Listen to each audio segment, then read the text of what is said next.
యాక్సియం-4 మిషన్తో భారత రోదసీ చరిత్రలో తనకంటూ ప్రత్యేక స్థానం సంపాదించుకున్న వ్యోమగామి శుభాంశు శుక్లా ప్రస్తుతం క్వారంటైన్ సెంటర్లో వైద్య నిపుణుల పర్యవేక్షణలో ఉన్నారు. 18 రోజుల పాటు అంతరిక్షంలో భారరహిత స్థితిని అనుభవించిన కారణంగా భూ వాతావరణానికి ఆయన శరీరం అలవాటు పడేందుకు వీలుగా పలు చర్యలు తీసుకుంటున్నారు.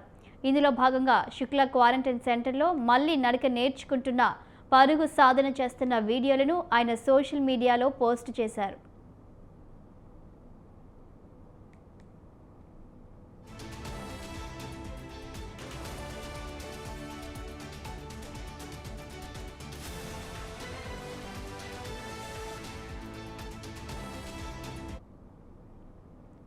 తన ఆరోగ్యం గురించి సందేశాలు పంపిన వారందరికీ శుక్లా ధన్యవాదాలు తెలిపారు.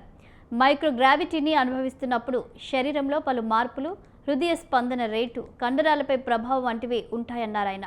అంతరిక్షంలో తాను అటువంటి పరిస్థితిని అనుభవించి భూమిపైకి వచ్చాక గురుత్వాకర్షణ శక్తికి అలవాటు పడడానికి కొంత సమయం పడుతుందన్నారు.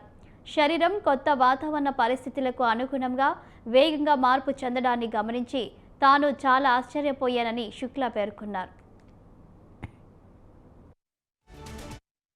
నిర్వహించిన యాక్సియం-4 మిషన్ ప్రయోగం విజయవంతమైంది. రోదసీలో 18 రోజులు గడిపి మానవాళికి ప్రయోజనం కలిగించే పలు ప్రయోగాలను విజయవంతంగా నిర్వహించిన భారత వ్యోమగామి శుభాంశు శుక్లా బృందం జూలై 15న భూమికి తిరిగి వచ్చింది.